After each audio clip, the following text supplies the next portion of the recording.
Béni sois-tu, Yahweh. Béni sois-tu, toi qui règnes pour l'éternité. Béni sois-tu, toi qui es Dieu. Béni sois-tu, ô Dieu d'Abraham, Dieu d'Isaac. Béni sois-tu, Seigneur. Béni sois-tu. Mon âme te bénit. Mon esprit te magnifie, Seigneur. Mon corps, ô Dieu, t'appartient. Béni sois-tu, Seigneur. Je ne veux que bénir ton saint nom, élever ton saint nom, magnifier ton saint nom, reconnaître que tu es Dieu, qu'il n'y a aucun autre Dieu. Sans toi, nous ne sommes rien. Sans toi, nous ne pouvons rien. Sans toi, Seigneur, il n'y a rien, ô Dieu. Sans toi, c'est le chaos total, le désordre total. Mais avec toi, Seigneur, c'est la vie. Avec toi, Seigneur, c'est la vie. Avec toi, Seigneur, c'est la vie. Parce que tu es la source de la vraie vie. Jésus, Jésus, Jésus. Tu es Dieu, Seigneur. Tu es Dieu, Seigneur. Tu es Dieu, mon roi. Tu es Dieu, Seigneur. Tu es Dieu. Tu es Dieu. Il n'y a aucun autre comme toi. Aucun qui puisse se comparer à toi. Parce que tu es Dieu. Tu es Dieu. Tu sais toutes choses. Tu peux toutes choses. Il n'y a rien qui te soit impossible. Tu es Dieu au-dessus de tous les autres dieux. Tu es Dieu, car tous les autres dieux ne sont que des idoles. Mais toi, tu es Dieu. Tu es la vérité. Tu es le vrai. Tu es le véritable, admirable conseiller. Béni sois-tu, Seigneur. Béni sois-tu. Béni sois-tu. Ô Seigneur, mon cœur se réjouit du fait de te connaître. Mon cœur se réjouit du fait de savoir que tu es Dieu et qu'il n'y a aucun autre comme toi. Reçois l'honneur, la gloire, la magnificence. Oh, reçois nos vies, ma vie, la vie de mon frère, de ma sœur. Reçois nos vies, Seigneur, car tu en es digne. Tu es digne. Alléluia. Tu es digne. Je veux chanter tes louanges, ô Seigneur. Je veux louer ton saint nom, agneau de Dieu. Je veux chanter tes louanges, ô Seigneur. Je veux louer ton saint nom, agneau de Dieu. Tu es digne,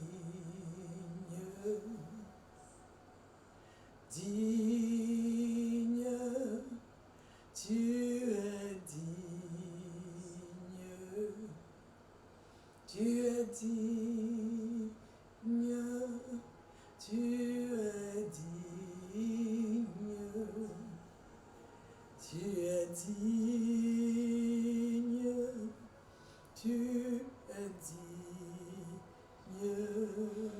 tu es digne, tu es digne, tu es digne, car le rapport que nous avons de la vision de Jean, il dit que les voix se sont levées dans les cieux lorsque tous ont vu que c'était toi l'agneau, celui qui a pu prendre le livre de la main de Dieu, le Père, et qui en a ouvert les 7 sceaux. tous se sont levés en accord. Des myriades et des myriades, des multitudes de toutes les nations, toutes les tribus, toutes les races. Ils ont dit, digne est l'agneau. Tu es digne. Tu es digne. Tu es digne de recevoir l'honneur. Tu es digne de recevoir la gloire. Tu es digne de recevoir nos vies. Tu es digne de prendre le contrôle dans ces temples que nous sommes, tes sanctuaires. Tu es digne d'être loué. Tu es digne d'être élevé. Tu es digne d'être célébré.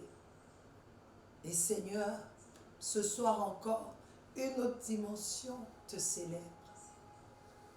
Une autre dimension avec Christ. Proclame ta seigneurie, proclame que tu es digne, qu'il n'y a aucun autre. Une autre dimension avec Christ. Et tous ceux qui sont abonnés, tous ceux qui nous visitent, tous ceux, Seigneur, oh Dieu, qui regardent, nous disons tous ensemble que Jésus est digne de recevoir l'honneur, la gloire, la magnificence. Tu es digne, digne, tu es digne, tu es digne, tu es digne, mon cœur le dit, digne. Que ton nom soit élevé. Nous te confions encore ce moment.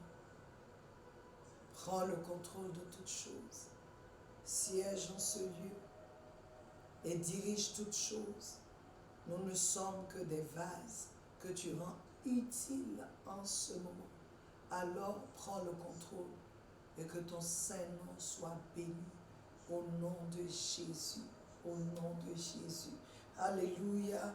Gloire soit rendue à notre Dieu, à notre Père, à notre Seigneur, à celui qui règne pour toujours, celui qui est Dieu, qui est appelé Dieu. Alléluia. J'aime ça. Il est appelé Dieu. Que tu le veuilles ou pas, il est Dieu. C'est ça la vérité. Que tu acceptes ou pas, il est Dieu. Et il n'y a aucun autre Dieu. Parce qu'il dit dans sa parole, hormis moi, il n'y en a aucun autre.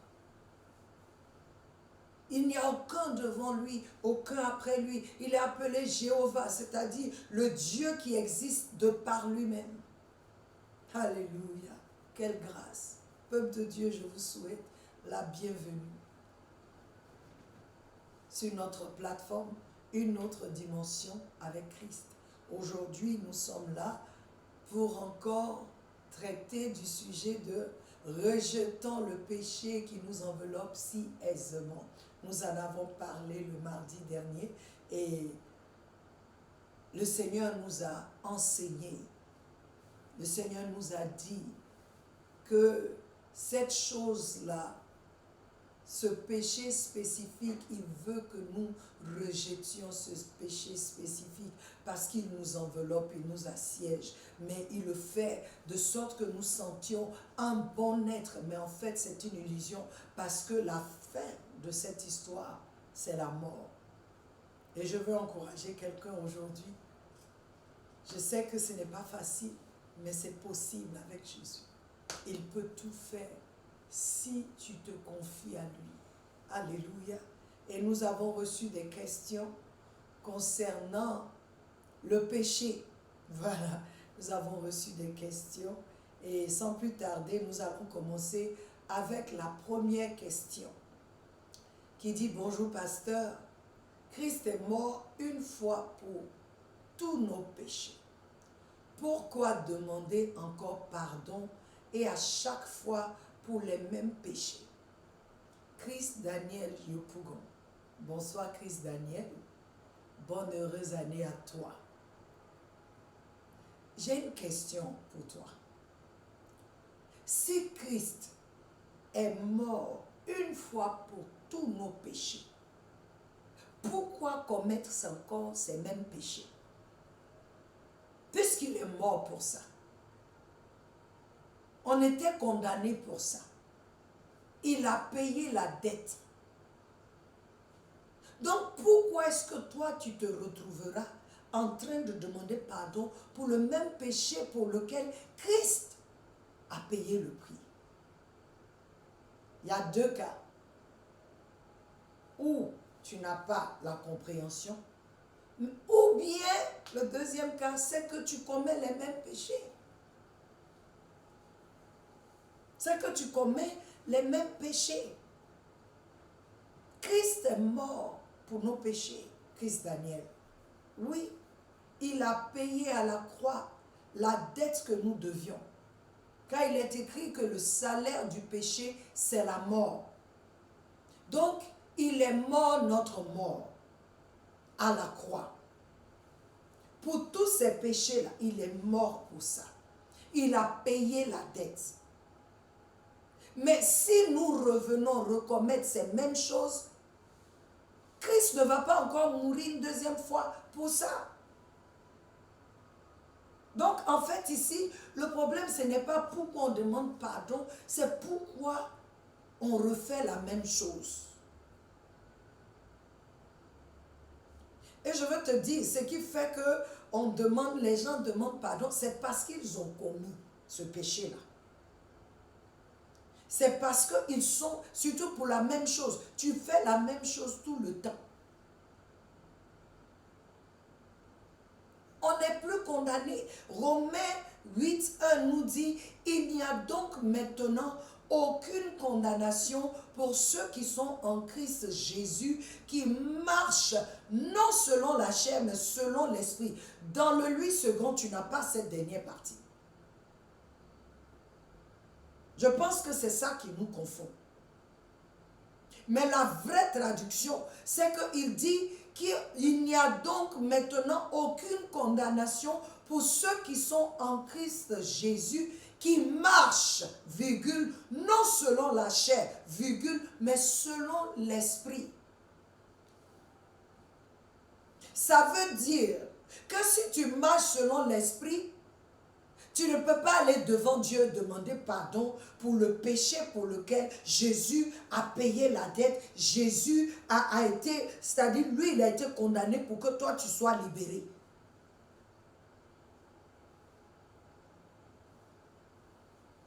Si nous marchons, vois bien, il dit si nous marchons selon l'esprit et non selon la chair.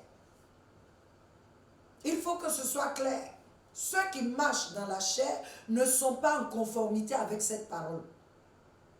Oui, parce que ce sont les œuvres de la chair que cela manifeste. Mais les œuvres de l'esprit, tu vois même le fruit, on te parle du fruit de l'esprit. On ne parle pas des œuvres de la chair. On parle du fruit de l'esprit qui parle de choses différentes. Parce que celui qui marche par l'esprit, il manifeste un fruit. Il manifeste un fruit parce que c'est le fruit de l'esprit qu'il porte. Donc, il le manifeste. Mais celui qui marche dans la chair pratique les œuvres de la chair. Donc, tu ne peux pas être en conformité. Christ est mort pour nos péchés. Il n'y a plus de condamnation. Mais si tu es toujours en train de faire la même chose, il y a un problème. Maintenant, je voudrais vraiment que tu saches que celui qui demande pardon, quand il demande pardon, ça veut dire qu'il a la conviction que lui qui est supposé être saint, qui est appelé saint, a fait quelque chose qui n'est pas d'un saint. C'est même pas Dieu qui dit viens me demander pardon, mais parce que tu es un saint et que en toi tu as l'esprit de Dieu, ta conscience déjà te dit que tu as mal fait. Et quand ta conscience te dit que tu as mal fait, tu veux te repentir, tu dois te repentir. Donc tu viens demander pardon parce que tu reconnais que tu as enfreint ce que Christ a fait. C'est ta conscience qui te dérange. C'est ta conscience qui te parle, qui crie contre l'acte que tu as commis vis-à-vis de Dieu. Nous, les enfants de Dieu, lorsque nous chutons, ça peut arriver. Quand le Saint-Esprit vient te dire, il te convainc que tu es saint. Donc tu te rends compte que l'acte commis n'est pas d'un saint. Tu te rends compte que ce n'est pas ça. Donc tu veux demander pardon à Dieu. C'est naturel. C'est naturel. Mais la normale voudrait que toi et moi, nous marchions autrement. Alléluia. Nous marchions selon ce que nous connaissons, que Dieu a fait pour nous au travers de son Fils. Le pardon, là, on dit que Christ est mort pour nos péchés une fois pour toutes. Nous sommes pardonnés pour tous nos péchés présents, passés comme futurs. Il a payé le prix pour ça à Golgotha. Mais ce n'est pas une licence pour que nous allions pécher, parce que c'est ça le problème aujourd'hui. Paul dit, tout m'est permis, mais tout ne m'est pas utile. Il redit encore que tu ne sais-tu pas que tu es le temple du Saint-Esprit. Et que quand tu t'associes, tu as des rapports sexuels avec une prostituée, vous devenez un. Pourtant, tu es un avec Dieu. Donc, qui souille le temple de Dieu? C'est toi, par tes actes que tu poses. Dieu ne se lève pas pour dire, je te tue parce que tu m'as fait ça, parce que Christ est venu, il a fait. Mais il y a des conséquences. Les conséquences sont souvent, on est malade. On n'arrive pas à avancer. Parce que tu as invité d'autres choses en toi.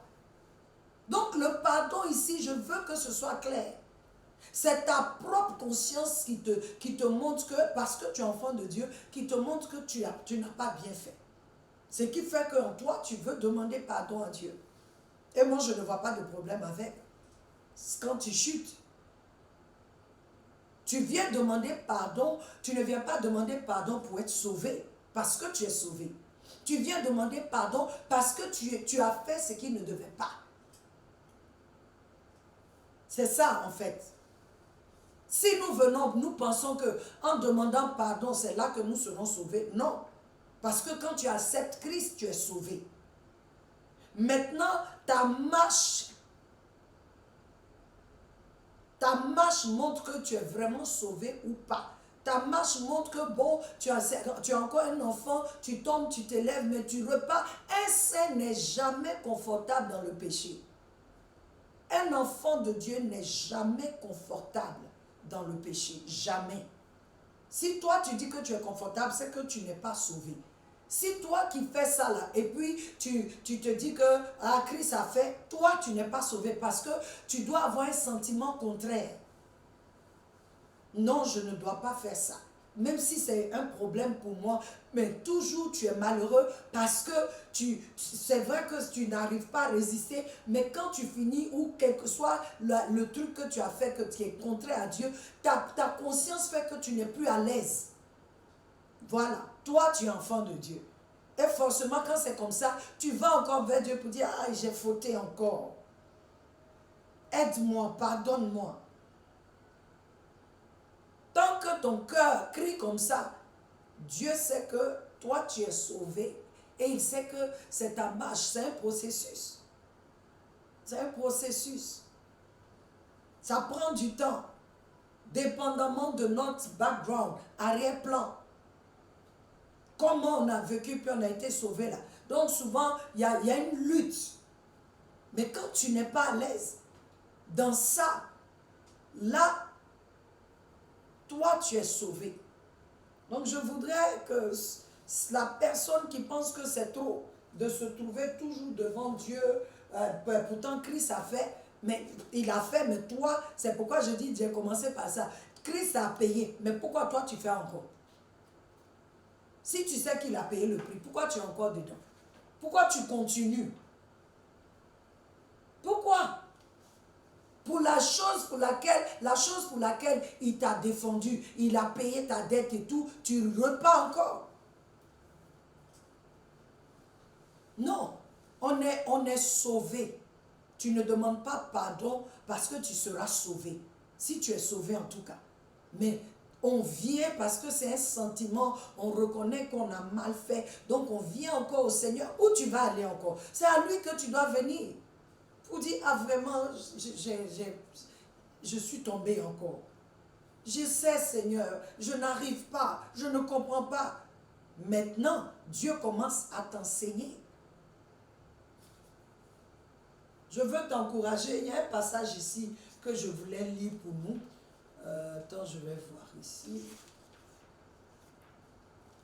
C'est dans Jean, 1 Jean, je pense.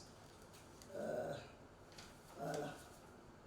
Je vais essayer de lire, de voir, pour que tu comprennes un peu.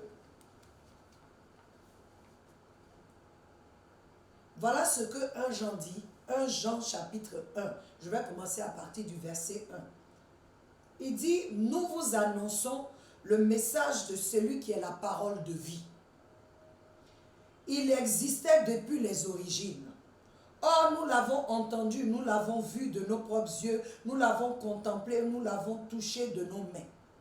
Il parle de Jésus.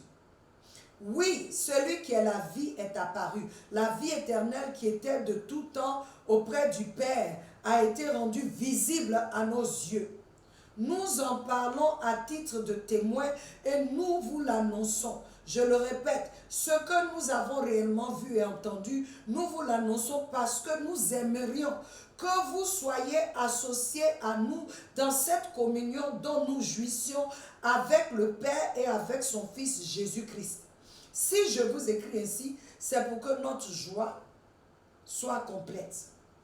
Maintenant, verset 5. Voici le message que nous avons entendu de Jésus-Christ et que nous vous transmettons. Dieu est lumière et il n'y a aucune trace d'obscurité en lui. Donc quand toi tu rentres dans cette communion avec lui, c'est la lumière qui continue, la vie éternelle, la vraie vie qui est en toi, qui doit se manifester. Donc quand il dit qu'en lui il n'y a rien d'obscur. Donc quand toi et moi nous posons des actes obscurs, c'est normal qu'en tant que fils de lumière, la lumière, tu comprends, c'est comme le flash qui vient sur ça, sur ce que tu as fait, pour te montrer que ici, là, c'est pas ça. Il n'y a pas de communion entre la lumière et les ténèbres. Et si c'est quelqu'un qui vraiment a dans son cœur de plaire à Dieu, ce dernier va se lever et puis dire, ah Dieu, aie pitié de moi. Aie pitié de moi. Donc j'aimerais que tu comprennes ça. Tu ne vas pas à Dieu. Il dit, si nous prétendons être en communion avec lui, tout en menant notre vie loin de la lumière, nos paroles et nos actes constituent un mensonge. Je reprends. Si nous prétendons être en communion avec lui, tout en menant notre vie loin de la lumière, nos paroles et nos actes constituent un mensonge. Nous n'agissons pas comme la vérité l'exige de nous. Si par contre, nous vivons dans la lumière, tout comme Dieu lui-même est dans la lumière, nous sommes alors vraiment en communion les uns avec les autres et le sang répandu pour nous par Jésus, son Fils, nous purifie du péché sous toutes ses formes. Jean-Daniel, j'aimerais que tu lises, que tu prennes ce passage, que tu lises, même si tu veux lire tout le chapitre de 1 Jean, chapitre 1, du verset 1 jusqu'à la fin, pour que tu comprennes. Si nous sommes en communion avec lui, alors forcément, il y a quelque chose en nous qui va crier contre tout ce qui est obscur. Et quand tu reconnais cela, que tu as accepté ou tu as été en communion avec l'obscurité, et que la lumière commence à lui, alors il y a cette conscience où tu te sens mal. Quand un enfant de Dieu ne se sent pas mal, quand il pêche, quand un enfant de Dieu n'a pas de remords parce qu'il pêche, mon frère, il y a un problème. Il y a un problème. Il y a un problème. Dieu ne veut pas que tu viennes lui demander pardon tous les jours pour la même chose. Non, parce qu'il t'a donné de dominer là-dessus. Mais il sait que ça peut arriver. Donc quand ça arrive et que ta conscience te gronde et que tu viens vers lui pour dire pardon papa, purifie-moi, aide-moi, il n'a rien contre, au contraire. Il va t'aider parce que tu es en train de lui dire que je ne suis pas à l'aise avec le péché. Je ne suis pas à l'aise avec l'obscurité. Amen. J'espère que cette réponse nous mettra tous sur le droit chemin. Tous sur le droit chemin. Ne te dis pas que parce que Jésus a payé le prix, donc c'est une licence pour toi d'aller pécher. Non, ce n'est pas une licence. Au contraire, ce que Jésus a fait, au contraire, crée en nous le sentiment de vivre dans la sanctification, de marcher dans la sanctification. Ce n'est pas seulement le péché de la fornication, l'impudicité, non. Nos cœurs, les sentiments, les choses qui sont dedans, les choses que nous faisons, les pensées que nous avons dans nos cœurs, le Seigneur veut que nous arrêtions.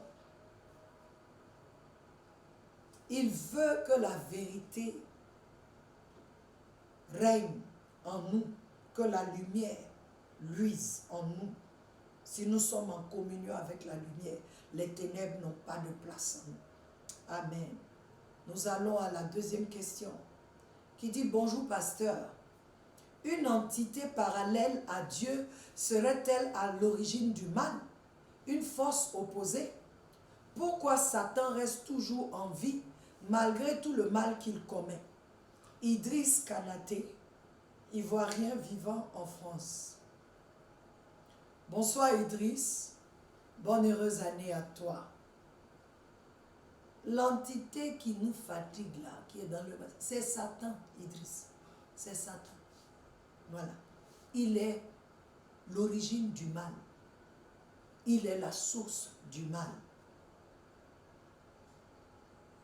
Avant qu'il ne vienne faire ce qu'il a fait là, il n'y avait pas de problème. Quand il louait Dieu comme il se devait, il n'y avait pas de problème. Mais déjà, il a commencé au ciel avant de venir sur la terre. Il a commencé au ciel. Si tu lis Ésaïe 14, 13, Satan déjà voulait faire un coup d'état au ciel. Il était ce beau chérubin, cet archange que Dieu a pris son temps pour façonner. Il était à la tête de l'adoration. C'est lui qui conduisait. Et Dieu l'a fait si beau que Dieu a mis en lui les instruments, les choses qu'il faut. Et comme il était si beau, il a cru que sa beauté là pouvait égaler celle de Dieu. Il a oublié que c'est parce qu'il était dans la présence de Dieu que chaque fois sa beauté allait grandissante.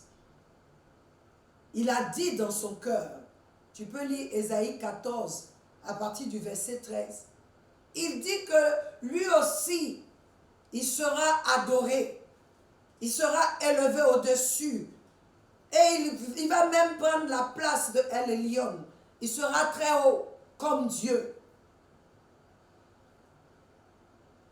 Quand il a eu ça dans son cœur, il a entraîné, la Bible nous dit, il a entraîné une bonne partie des anges à le suivre. Une bonne partie. Dieu l'a rejeté. Il a été éjecté des cieux. Il y a eu un combat. Il y a eu un combat dans les cieux. et il a été vaincu. Et il est tombé sur la terre. Jésus dit, je vois Satan tomber comme. Donc, après sa rébellion, Idriss, au ciel, il est venu apporter la confusion encore sur la terre entre l'homme et Dieu. Il a poussé l'homme, il a séduit l'homme à pécher contre Dieu, à faire ce qui est contraire au commandement de Dieu. Dieu a dit à Adam, ne mangez pas le fruit de l'arbre, de la connaissance du bien et du mal. Vous pouvez manger tous les autres fruits, l'arbre de la vie. Vous pouvez manger les fruits de l'arbre de la vie. Vous pouvez tout manger. Mais ce qu'on a dit, ne mangez pas là, c'est ce qui les a attirés. Satan est venu avoir une discussion avec Ève. Il les a tous séduits et trompés. Parce que son objectif, c'était qu'il n'y ait pas entre eux et Dieu, la communion soit coupée. C'est ce que Satan a fait. Puisque Dieu a donné à l'homme, Dieu a donné à l'homme la domination sur la terre, les oiseaux du ciel et sur le bétail, tout ce qui est sur la terre, les poissons des mers. Dieu a donné ça à l'homme, la domination de ces sphères. L'homme, en péchant contre Dieu, ne pouvait plus avoir cette domination. Donc Satan s'est arrogé ce pouvoir. Aujourd'hui, tu dis pourquoi il vit encore. Pour connaître l'histoire entre l'homme et Dieu, ce que Satan a fait, tu vas dans Genèse 3, 1 à 15. La parole nous raconte ce qui s'est passé. Le jugement, Idriss, le jugement de Satan a été prononcé déjà. L'enfer a été fait pour Satan et ses démons déchus, les anges déchus. Mais Satan ne s'arrête pas là. Il veut prendre le maximum de personnes avec lui en enfer. C'est pourquoi encore un homme, Dieu a envoyé son Fils unique sur la terre.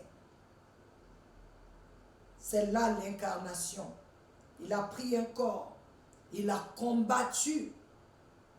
Il a vaincu Satan, il a vaincu les ténèbres, il a vaincu le péché, il a vaincu, il a dépouillé Satan. Si tu regardes Colossiens 2, 14 à 15, il a dépouillé. Ça dit toutes les ordonnances qui étaient contre les hommes. Ce qui a fait que Satan avait le pouvoir sur la terre. Jésus-Christ est venu et il a anéanti ça. Il a détruit, il a payé la dette des hommes. Donc aujourd'hui, ce n'est pas pourquoi il y a le mal. C'est aujourd'hui, est-ce que les enfants de Dieu peuvent se lever et prendre leur place?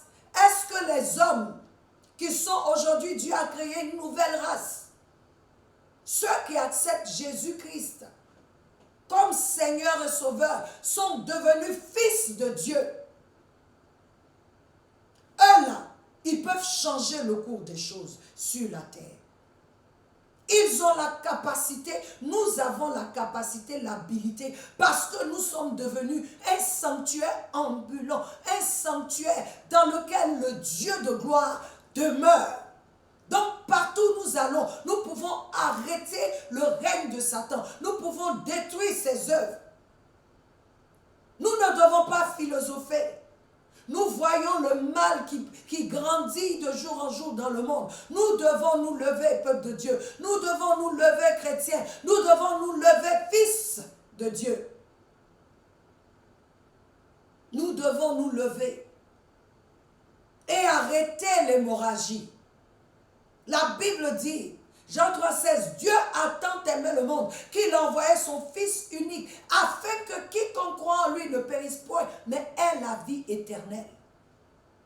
Nous devons empêcher Satan de prendre le maximum d'hommes, d'être vivants avec lui en enfer. Que ce soit seul que les fils de perdition, mais pas les êtres humains qui ont été faits à l'image de Dieu. C'est à nous, Idriss, de nous lever. Tu as constaté qu'il y a le mal. Qu'est-ce que tu fais? Est-ce que, mais Dieu, pourquoi? Mais non. Aujourd'hui, l'homme que nous sommes, nous devons reprendre des mains de Satan ce qu'il a voulu. Nous devons, c'est ce que Jésus a fait quand il est venu. Il est allé partout. Partout où il allait, s'il y avait des gens qui étaient possédés, il les délivrait. Il y avait des gens qui étaient malades, il les guérissait. Où le mal existait, quand il arrivait, le bien prend le contrôle. Le bien se manifeste. Et c'est ce que Dieu attend de nous. En 2022, refuse de seulement constater le mal et de le regarder. Lorsque tu constates en tant que fils de Dieu, lève-toi et prends autorité. Prends autorité. Je dis, le Seigneur a dit à l'homme qu'il domine sur les oiseaux du ciel, qu'il domine sur les poissons des mers, qu'il domine sur le bétail, sur tout ce qui est sur la terre, sur toute la terre, tout ce qui rampe. Il dit qu'il domine. Mais avec Jésus, il a ajouté, il dit, ce que vous allez lier sur la terre sera lié dans les cieux. On n'avait pas d'autorité dans les cieux. Mais aujourd'hui, à cause de Christ, ce que nous lions sur la terre, il est en accord avec nous, il lie dans les cieux. Nous devons nous lever. Nous devons reconnaître qui nous sommes. Faut pas, on sait déjà que depuis qu'on a mangé là, le fruit de la connaissance du bien et du mal, c'est fini. Mais Dieu t'a donné à toi et moi un plus. Parce que nous sommes en Christ, nous ne sommes plus des êtres humains ordinaires. Nous sommes une autre race. Quand le diable nous voit, il connaît. Quand il nous regarde, il sait que c'est différent de celui qui n'a pas Christ. Mais comme nous n'avons pas conscience de cela, alors il arrive à faire ces choses qu'il fait. C'est un trompeur. Sinon, devant un fils de Dieu, il n'a aucun pouvoir. Je t'encourage, Idriss, à te lever. Comme tu vois le constat, tu poses des questions. J'espère que tu as donné ta vie à Christ, que tu connais Jésus comme Seigneur. Alors si tu le connais, lève-toi. Comme Jésus, notre Seigneur, le faisait. Il se levait tôt, il priait. Et Dieu lui donnait toujours la direction à suivre le jour. Et partout où il allait, il délivrait. Il y avait des choses extraordinaires. Aujourd'hui, c'est ce qui doit être fait. Aujourd'hui, c'est ce que nous devons faire. C'est ce que nous devons faire. Partout où nous allons, il faut que l'atmosphère change. Dans nos maisons, dans nos quartiers, dans nos cités, partout où nous sommes. Si tu es dans un appartement, à cause de toi, dans l'immeuble là, il faut que des choses changent. Il faut que l'atmosphère change. Il faut que les âmes soient sauvées. Il faut que des choses se passent. C'est à nous de le faire. Sois béni, je prie que tu reçoives l'onction pour changer l'atmosphère autour de toi. Sois béni, Idriss. Nous avons une autre question. Bonjour maman. Après s'être confessé à Dieu, comment avoir des signes de son pardon? Déborah Ouattara, Beverly. Bonsoir Déborah. Bonne heureuse année à toi. Sois bénie. Déborah, quand je lis ta question, ce que je comprends, ce n'est pas vraiment... Parce que quand tu dis les signes, ça ne concerne pas vraiment Dieu. Si tu as déjà demandé pardon, ça veut dire que toi-même, tu ne t'es pas encore pardonné. Tu n'as pas encore la paix. Ça arrive. Il y a cette paix-là que tu n'as pas. C'est comme s'il y a une voix qui t'accuse toujours. Donc maintenant, tu veux que Dieu dise, Débo, je t'ai pardonné. Non. 1 Jean chapitre 1 verset 9 dit, si nous confessons nos péchés, il est juste bon pour nous les pardonner. Je vais te lire ça. Si nous confessons nos péchés, il est fidèle et juste pour nous pardonner nos péchés, virgule, et pour nous nettoyer de toute injustice. Il est juste et fidèle. Donc, ce n'est pas Dieu, c'est toi. souvent, il y a des actes que nous posons. Quand on a fini ça, là, même quand on revient à la normale. C'est dur. Tu t'en veux d'avoir fait telle chose. Tu t'en veux pour ce qui s'est passé. Même le fait que tu aies demandé pardon à Dieu, tu sais, mais en toi-même, il y a une lutte. Je veux te dire que cette lutte-là, ce n'est pas Dieu. Parce que quand tu demandes pardon à Dieu, que tu crois en sa parole, qui dit que quand tu confesses lui, il est juste et fidèle pour te pardonner et encore te purifier de ce qui s'est passé. C'est vrai, c'est sa parole, c'est ce que ça dit, donc c'est ce que ça fait. Si tu es venu sincèrement vers lui et que tu as dit vraiment, Père, je te connais, aide-moi. Que le sang de Jésus qui est versé pour moi, que ce sang me purifie de cette chose-là. Il le fera. Maintenant, il faut que tu rejettes cette voix qui t'accuse. Il faut que tu rejettes l'esprit de culpabilité. Oui, la culpabilité peut paralyser un enfant de Dieu. La culpabilité fait que même quand tu as dit pardon, tout le monde te dit c'est fini, mais toi tu n'es pas à l'aise, tu ne te sens plus bien. Donc tu poses, ça fait que même tu te retires ou tu fais certaines choses. Ça là, ce n'est pas Dieu. Parce que Dieu, il veut que quand tu n'as pas bien fait, que tu es venu à lui là, c'est ce qu'il veut parce que lui, Dieu, ce que Dieu veut, c'est de t'embrasser. C'est de te donner la vie. C'est de te reconforter. Mais souvent, nous-mêmes, on n'est pas prêts. Parce que nos cœurs nous accusent. Je ne dirais même pas nos cœurs, mais il y a une voix accusante qui est là. Maintenant, quand tu veux parler de Dieu, dis toi aussi, tu veux parler de Dieu. Tu as oublié. Ce n'est pas Dieu qui fait ça. Ce n'est pas Dieu. Je voudrais que tu te sentes libre si tu as demandé pardon à Dieu. Si tu as fait la paix avec lui, je voudrais que tu saches qu'il t'a pardonné. Il t'a pardonné. Il t'a pardonné. Tu es sauvé. Ne pense pas que tu n'es plus sauvé. Tu es sauvé. La voix qui vient là, quand la voix revient, tu lui dis, hey, Jésus a déjà payé le prix pour moi. Si Dieu ne savait pas que je pouvais tomber, il n'allait pas dire, si nous confessons, si on pêche, si tu continues de lire même, Jean dit, celui qui dit qu'il ne pêche pas, c'est un menteur. Il faut aller lire ça. 1 Jean chapitre 1, tu lis à partir du verset 1 jusqu'à la fin. Parce que Jean explique.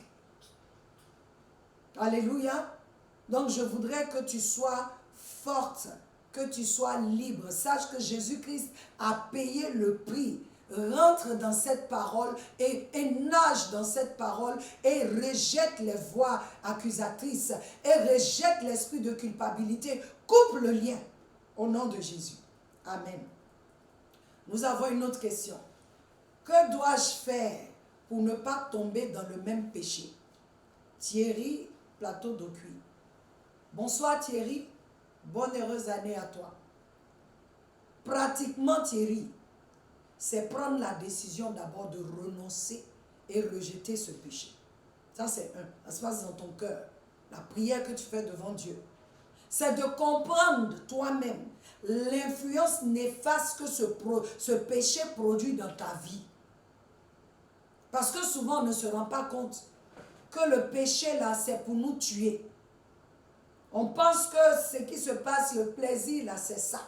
Non. Je donne l'exemple de quelqu'un qui est colérique. Quand il a fini de dégamer, quand il revient à lui-même, il a fait des dégâts déjà. Il doit accepter pour dire je ne veux plus ça.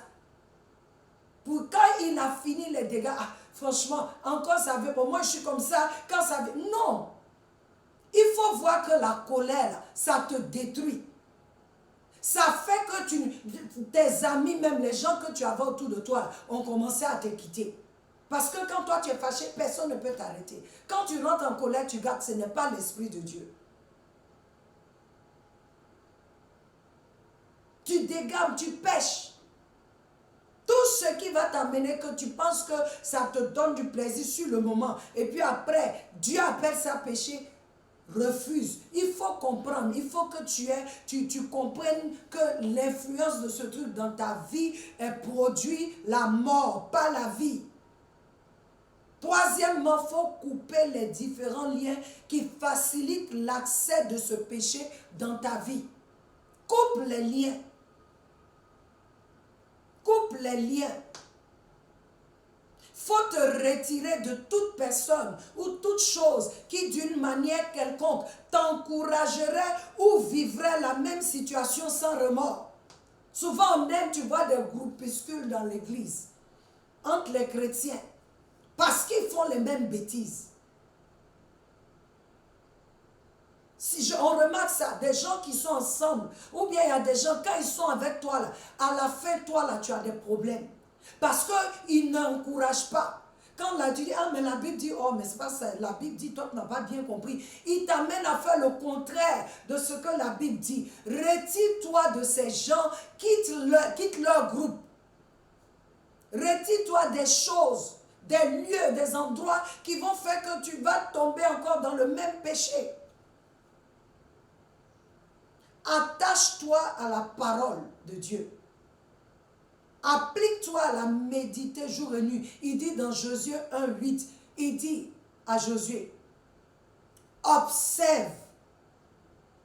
Il dit, médite jour et nuit la loi de ce livre, qu'il ne quitte pas tes yeux.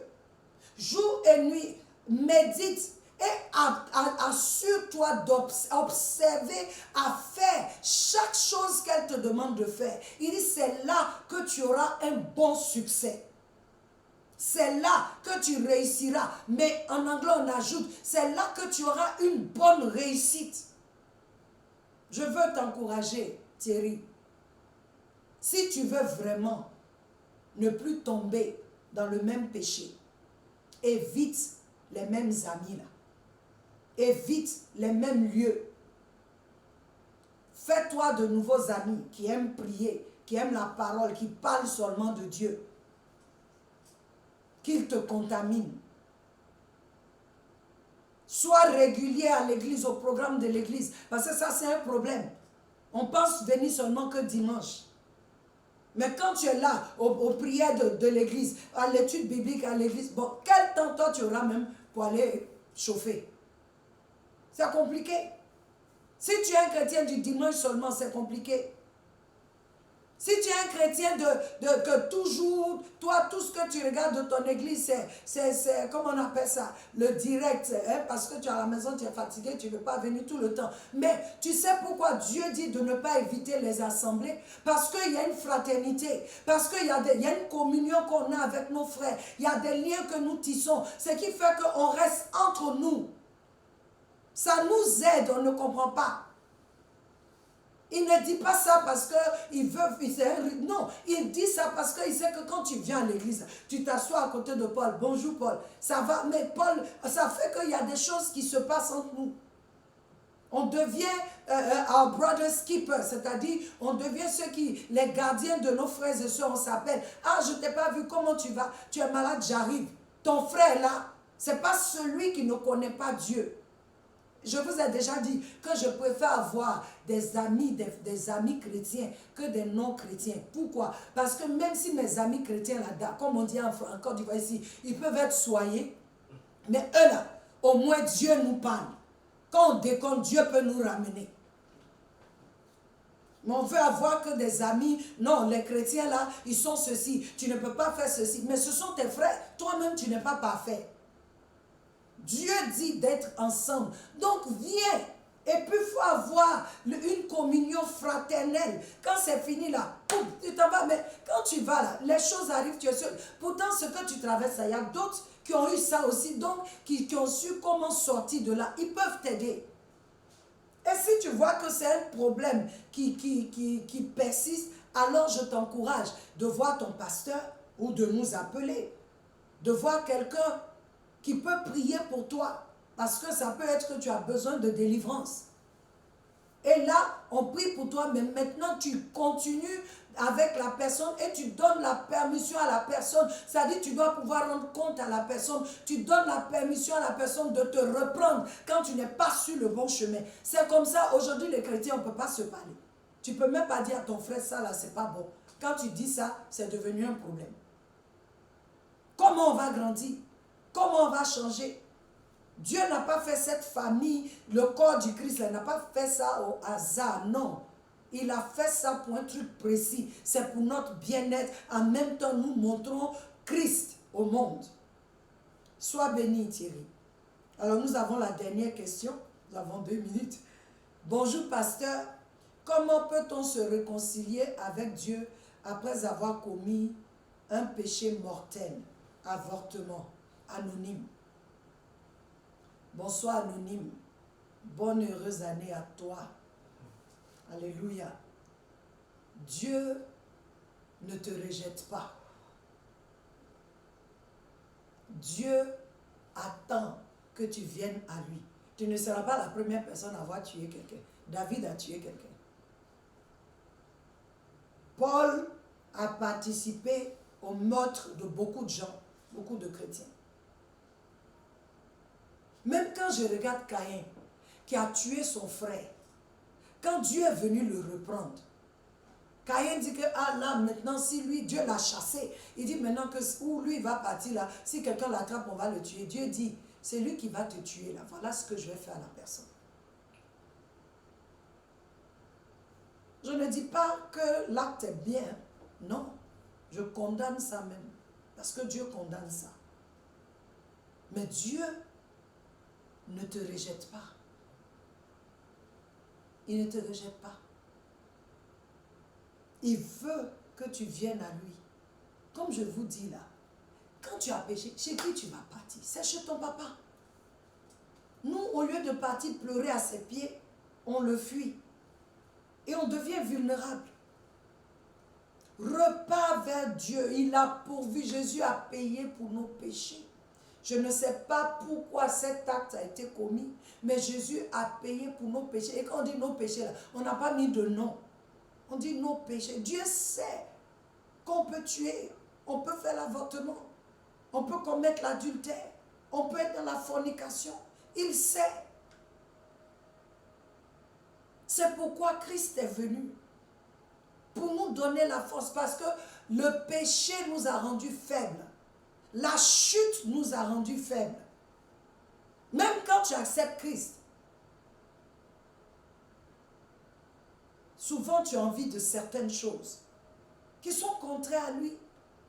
Mais parce que tu es en Christ, tu sais ce qui est bien et ce qui est de Dieu. Dieu s'attend à ce que tu viennes à lui. Il veut que tu viennes à lui, anonyme. Ne te retire pas. Si tu es déjà sauvé, si Christ est ton sauveur, tu as déjà accepté Christ, va vers ton Seigneur, pleure devant lui. Déverse ton cœur devant lui. Oui, déverse ton cœur devant lui. Dis-lui ce que tu ressens. Il ne va pas te rejeter. Mais si tu ne connais pas Christ, tu es condamné d'avance. Et je t'encourage à donner ta vie à Christ. Parce que c'est lui seul, son sang seul, qui efface tous nos péchés. Lui seul, c'est son sang qui a le pouvoir d'effacer. Je n'ai pas dit couvrir, effacer. Quand tu es en Christ et que tu viens devant le Père, tu es comme quelqu'un qui n'a jamais rien fait. Pourquoi? Parce que Christ a payé le prix pour toi. Son sang efface tout. Repars vers lui. Fais la paix avec lui. Va avec un cœur sincère. Ça parle toujours du cœur. Un cœur sincère vers lui et parle-lui. Tu veux demander pardon, demande pardon. Tu veux tout ce que tu veux, demande, dis-lui, pleure, déverse-toi devant lui. Parce que tu ne serais pas la première à avoir fait ça. Et tu ne seras pas la dernière personne non plus à avoir fait ça. Si tu avais demandé le conseil de Dieu, il t'aurait conseillé. Mais je pense que tu n'as pas pensé. Tu allais faire ça, tu as tes propres raisons que Dieu connaît. Et malgré tes raisons, c'est un péché devant Dieu. Donc va vers lui. Demande-lui pardon si c'est ce que ton cœur te dit. Il faut qu'on demande. Mais Dieu ne te rejettera pas. Ce que nous oublions, c'est que celui qui pêche est une victime. Il est la première victime. C'est lui qui pêche. Regarde Adam et Ève. Ils ont péché. Qui a pris le premier coup? Ce sont eux. Chassés de la présence de Dieu. C'est ce que l'ennemi veut faire. Refuse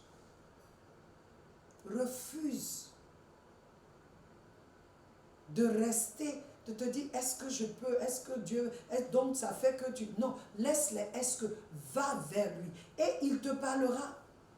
Et dans ce cas, je veux te dire que tu as besoin d'accompagnement. Tu as besoin que quelqu'un t'accompagne. Je te renvoie encore vers ton pasteur. Si tu n'es pas, tu penses que là-bas, là, ça va être compliqué.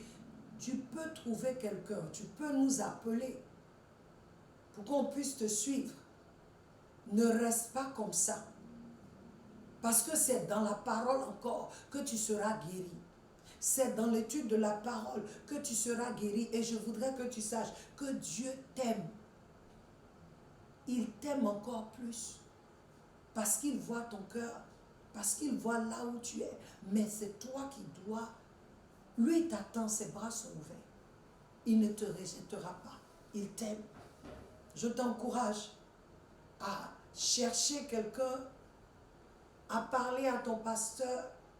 Si tu penses que le pasteur ne va pas te rejeter, parce que souvent, ce n'est pas tout le monde qui accepte ça, surtout quand on sait que tu es chrétien et puis tu vas faire ça. On se dit, c'est un péché que tu as commis de façon consciente. Tu aurais pu mourir. Mais si Dieu ne t'a pas tué, ce n'est pas nous qui allons te tuer.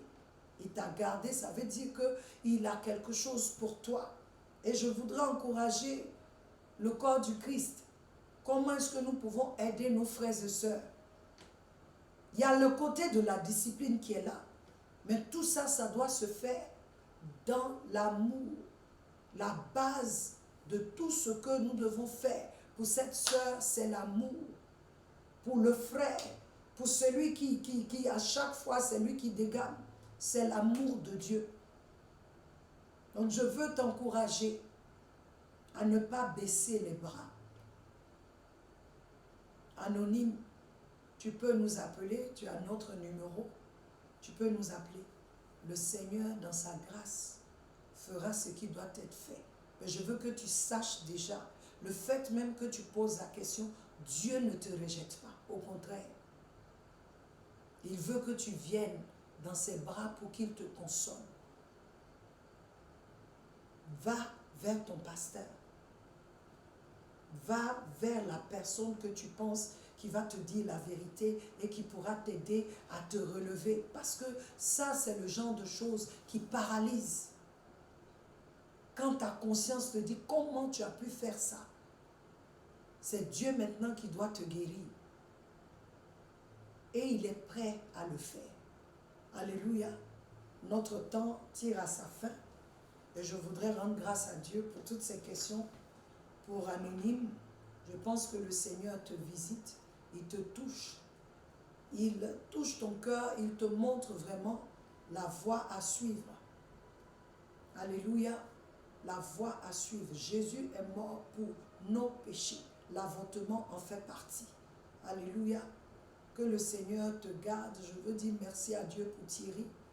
Je prie que Dieu veille sur toi et que Dieu lui-même coupe tous les liens qui sont autour de toi, tous ces liens qui donnent accès à ce même péché-là dans ta vie. Je maudis à la racine la sémence de ce péché. Je maudis cette racine, cette sémence à la racine à périr. Je déclare qu'en cette année 2022, l'Éternel te donne la force. L'Éternel met sur ton chemin des gens, des hommes et des femmes qui sont là, qu'il prépare pour t'aider à rentrer dans ta destinée, à t'amener à cette dimension où ce péché n'aura plus de domination sur toi dans le nom de Jésus. Je dis merci au Seigneur, à Déborah, et je prie que le Seigneur, oh Dieu Déborah, que le Seigneur veille sur toi, que le Seigneur t'aide et que tu aies la paix de Dieu. Parce que quand tu as la paix de Dieu, il n'y a rien d'autre qui puisse te troubler. Que la paix de Dieu remplisse ton cœur, que la culpabilité te quitte, que la voix de l'accusateur soit rendue au mutisme au nom de Jésus et que Dieu continue de t'utiliser, que en cette année, que tu saches que le Seigneur t'aime et que tu t'accroches à lui dans le nom de Jésus. Je rends grâce à Dieu pour Idriss. Je prie que Dieu fasse de toi un homme de prière et un homme qui proclame la parole, un évangéliste. En France, là où tu es, parmi tes amis, dans ton quartier, dans ta communauté, que le Seigneur fasse de toi une merveille, qu'il fasse de toi un prodige, que le Seigneur fasse que quand tu élèves la voix, contre tout ce qui est ténèbres, qu'il y ait un résultat palpable au nom de Jésus. Merci au Dieu. Je prie maintenant, Seigneur, pour Thierry, que tu le gardes, que tu veilles sur lui. Je prie aussi, Père éternel, pour Christ Daniel. Alléluia. Pour Christ Daniel, que Dieu, tu lui donnes de comprendre qui tu es et que ce que tu as fait pour lui, rien ni personne ne peut enlever cela. Mais que toi, Dieu, tu t'attends à ce que nous marchions comme des fils de Dieu, que nous marchions dans la sanctification, que nous sachions que chaque fois, parce que nous sommes les enfants de lumière, chaque fois que nous allons permettre à l'obscurité d'avoir accès à nous, la lumière criera fort et que cette conscience-là ne nous laissera pas. Je prie que tu l'amènes à savoir que ce que Christ a fait, le pardon de Christ n'est pas une licence pour pécher, pour commettre les mêmes péchés, mais pour nous donner de pouvoir marcher droit devant toi dans la sanctification au nom de Jésus. Et je prie pour tous ceux qui sont dans le même cas. Les questions qui ont été posées, chacun de nous a trouvé un peu qui nous concerne. Je prie que l'Éternel, par ses réponses, ôte le voile qui était sur nos yeux, ôte le fardeau qui était sur nos épaules, et que le Seigneur nous donne en cette année-là de nous décharger de ces choses-là, de rejeter ces choses-là et d'avoir un départ glorieux avec lui dans le nom de Jésus. Soyez bénis vos familles et je vous encourage à partager. Vous savez, ce sont des enseignements qui nous amènent à grandir. Et c'est ce que Dieu veut. Parce que quand tu grandis, maintenant tu n'es plus à donne-moi, tu es utilise-moi. Vous comprenez? Quand tu n'es plus au stade où c'est le même péché, où ça ne te dit plus rien, tu méprises ce péché-là. Tu comprends? C'est là Dieu veut que nous grandissions, que nous puissions mépriser les actes de Satan, les œuvres de la chair, afin de pouvoir dominer, afin de pouvoir régner comme enfant de Dieu, fils de Dieu, afin de pouvoir amener le monde, gagner les âmes à Christ. Donc partagez à vos amis. Et quand vous discutez, faites-nous part de vos discussions. Faites-nous part de ce que les uns et les autres donnent comme compréhension de ces choses-là. Que le Seigneur vous bénisse. Nous nous retrouvons encore ici samedi, le mardi, pour un temps glorieux encore. Nous sommes toujours sur le même verset de Hébreux 12, 1. Le Seigneur nous parle. Alléluia. Soyez bénis. Sachez que je vous aime et Jésus vous aime plus. Amen. Amen.